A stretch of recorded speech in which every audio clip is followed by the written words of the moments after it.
देखिए, अश्लील कंटेंट और पोर्नोग्राफी का शिकार आपके घर के बच्चे भी हो सकते हैं, इसलिए प्लीज़ अलर्ट रहिए, अवेयर रहिए और इस क्लिप को देखिए, अपने फ्रेंड से शेयर करिएगा। पूरा एपिसोड इंपॉर्टेंट है, इसलिए देखना है तो डिस्क्रिप्शन में जाइएगा। Thank you for watching TRP clips. आपकी डेफिनेशन क्या है सॉफ्ट पॉर्न की? देख, सेक्स एकदम ही प्राइवेट चीज़ है। मैं आपको बताऊं कि ये जो पोर्नोग्राफी का जो युग शुरू हुआ है, ये तो लास्ट 50 साल में हुआ है। मैंने अभी एक फोटो देखा, मैंने इटली में एक लेडी बिकनी के अंदर, वो भी फुल बिकनी, वन पीस पहन के घूम रही थी इटली के अंदर। 57 का फोटो है और उसको चालान भरना पड़ रहा है, टिकट उसको फट गया उसके नाम से, उसको पैसे भरने पड़े। तो वहाँ पे भी वैल्यूज़ थी, समझो आप।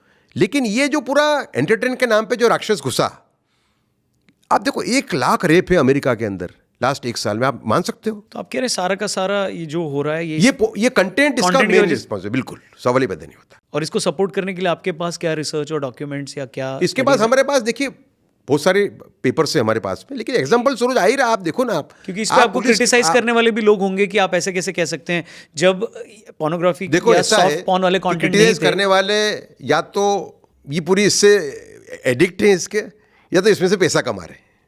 बाकी कोई ये डिनाई नहीं कर सकता कि जो इस टाइप की फिल्में आ रही हैं, ससुर बहू का व्यभिचार, शिक्षक विद्यार्थी का व्यभिचार, भाभी देवर का व्यभिचार, सास और जमे का व्यभिचार, ये सब फिल्में सब में है, ऑल्ट के अंदर है। नहीं, नो डाउट, आपका पॉइंट एकदम सही है सर।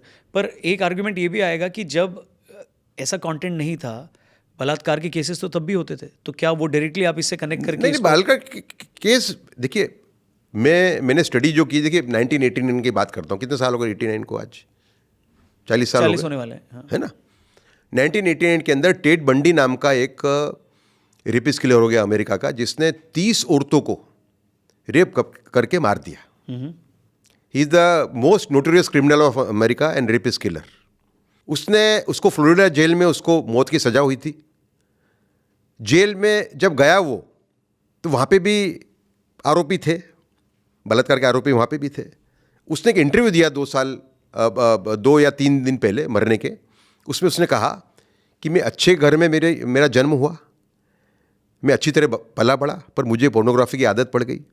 उसके बाद में एविडेंस मिटाने के लिए मैंने जब पहला रेप किया, मैंने मार दिया उसको, और बाद में मुझे आदत पड़ गई। यहाँ आने के बाद में जो यहाँ पे बलात्कार के जो आरोपी हैं जेल के अंदर, उनसे मेरी बात हुई काफ़ी विस्तार में, और हम इस नतीजे पे पहुंचे हैं कि pornography is the main instigator of the rapist. 1989 में 89 की बात है ये। ठीक है। स्टडीज़ भी अवेलेबल है खूब सारी, समझे।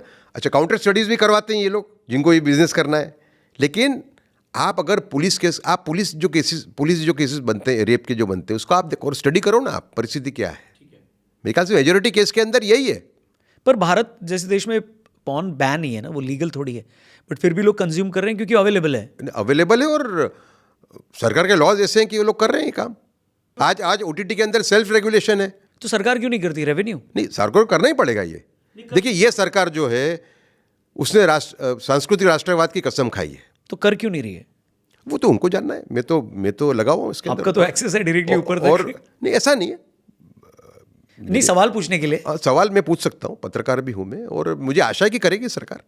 अभी मैंने आशा छोड़ी नहीं है, लेकिन सरकार को ये काम अभी तक कर देना चाहिए था, जो परिस्थिति देखते हुए। दूसरा कि मेरा स्पष्ट मानना है कि कोई भी ये कह रहा है कि हम विश्वगुरु बनेंगे, हम विश्वगुरु इस परिस्थिति में नहीं बन सकते, और भारत का विश्वगुरु न बनना ये मानव जाति का बहुत बड़ा नुकसान है।